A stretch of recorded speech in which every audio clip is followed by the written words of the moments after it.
Dallas 3 games behind Houston, well ahead of Memphis, so the Dallas Mavericks will be going to the playoffs. That Clippers-Mavericks first-round series will be awfully fun, and the Lakers looking to secure that top seed probably early on in the 8-game reseeding process. Brez, I'm going to get you back in. I know you had something to say right before we went to break. Yeah, sorry, I was so rude kind of cutting into what you were trying to do, Chris McGee. Never. I argued on one of our shows the other day that Luka Doncic might be the league's most improved player. There are some pretty good candidates out there, Brandon Ingram, Bam Adebayo, but I really think that he's 29 points a game and almost getting a triple-double on top of it in the NBA, and also voted an all-star starter for the first time this season. Yeah, you made a great argument that day. We had Kevin Ding on the show. I was voting for Brandon Ingram, but you definitely made a case for Luka. There's a number of players who just continue to improve. That's the beauty of the NBA, is Kyle Kuzma gets to a spot, hits the mid-range jumper, 34-31. Kuz now on the board.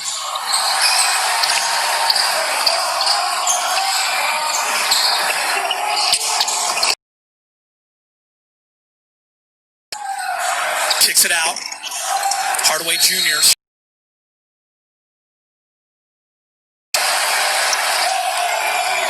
And Porzingis arguing his case.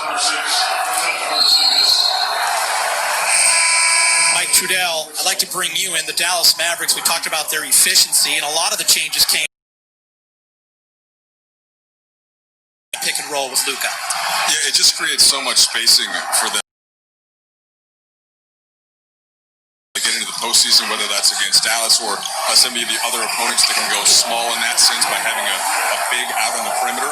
They did do a pretty good job of that, though, in not allowing those open threes to the pick-and-pop shooters. But again, that is something that's on Frank Vogel's radar for when they play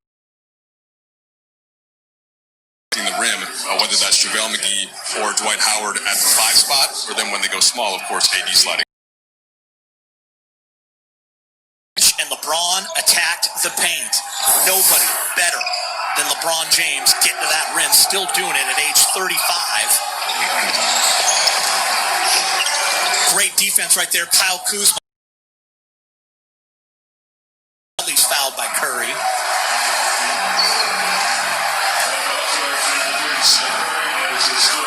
LeBron James second in made layups, 276 of them, behind Russell Westbrook of 302.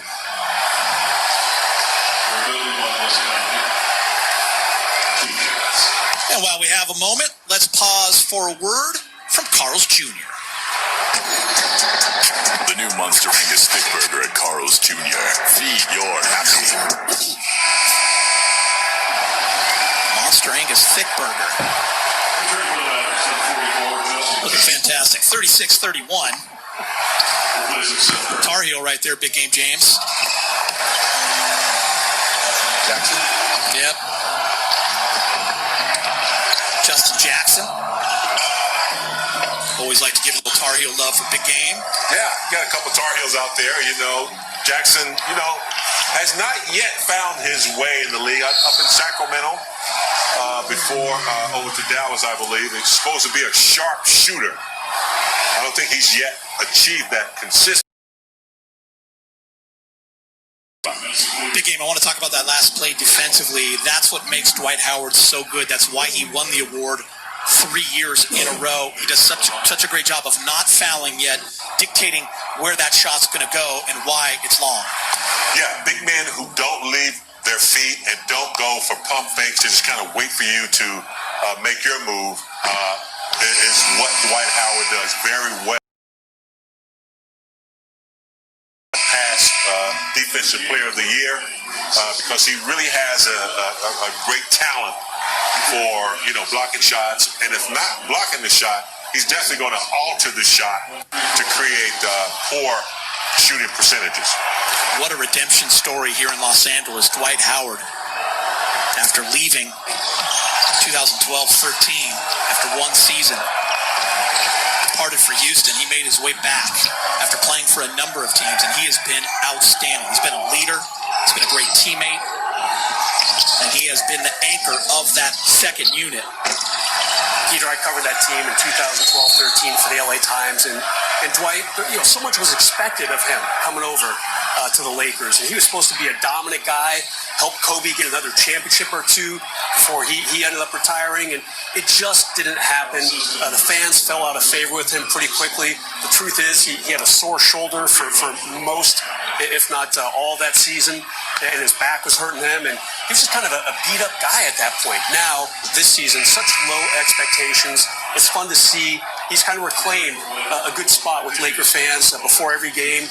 Pre-COVID, anyway, he would go into the crowd and take selfies with fans and sign autographs. Just having a really good time in his return, his second tour, if you will, with the Lakers. Boban misses a free throw. 39-32 Lakers. Second quarter from Orlando. First scrimmage. Dwight can't catch the lob.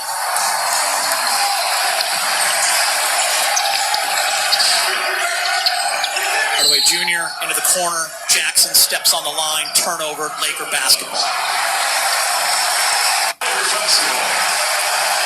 That play gets called a lot in the NBA. What if they ever widen the court maybe another half a foot to avoid that?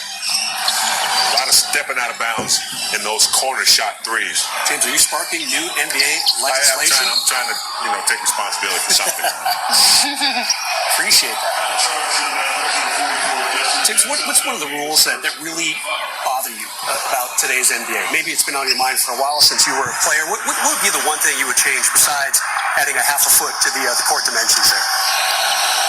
What do you mean actually on the court or anything? Anything.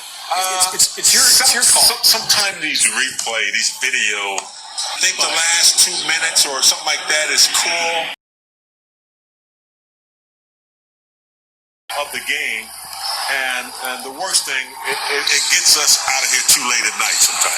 That's the one thing. So you would put a cap on the put a cap on the video. To look at. I'd like to see you be able to body check a little bit. Okay. Not hand check. Okay. They've taken that away from the game, and you used to be able to use your forearm as long as you didn't extend it. That's been good defense throughout the NBA, and I think that would challenge some of these scores, who a lot of them like Harden and Curry, who are untouchable. You can't even breathe on them, or it's a foul. So I'd like to see the game get back a little bit to where you could tag them a little bit. LeBron James taking advantage of the mismatch with Jackson, goes right to the hoop, finishes with the left. It's 42-34 Lakers.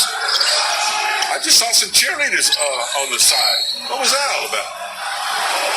Was that in the video board? Like on the screen, they had cheerleaders going. You made me cut that. Look at that. You were like cut all season cheerleaders. There's Carl's cam. Rewind. LeBron James, 42-34.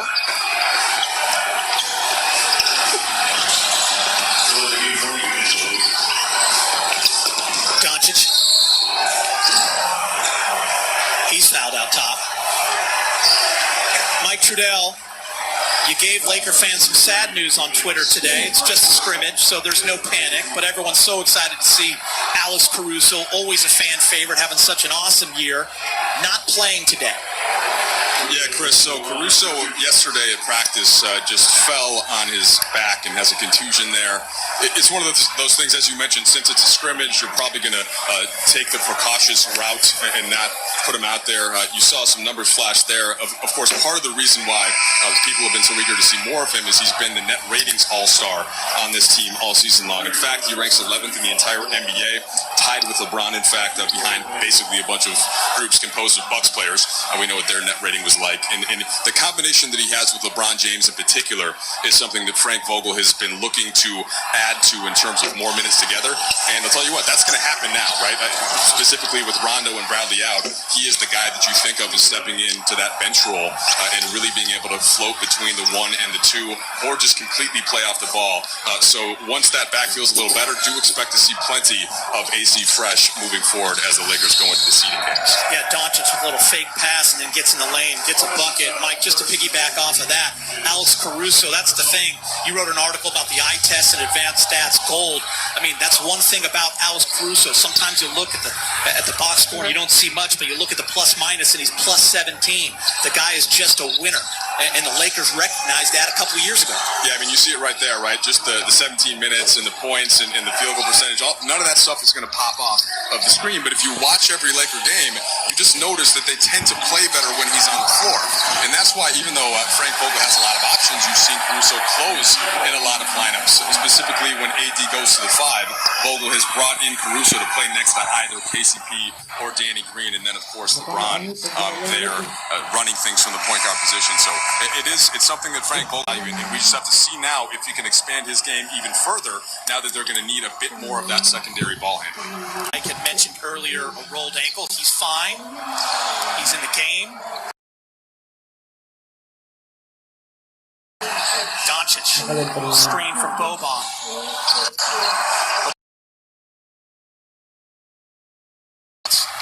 Intercepted. Lakers doing a nice job of getting their hands in the passing lane. Dwight Howard, up top, bang. Timeout, Dallas, 44-36. Lakers, second best team in the NBA in fast break points, and here's why. LeBron James, Dwight. Break na eh.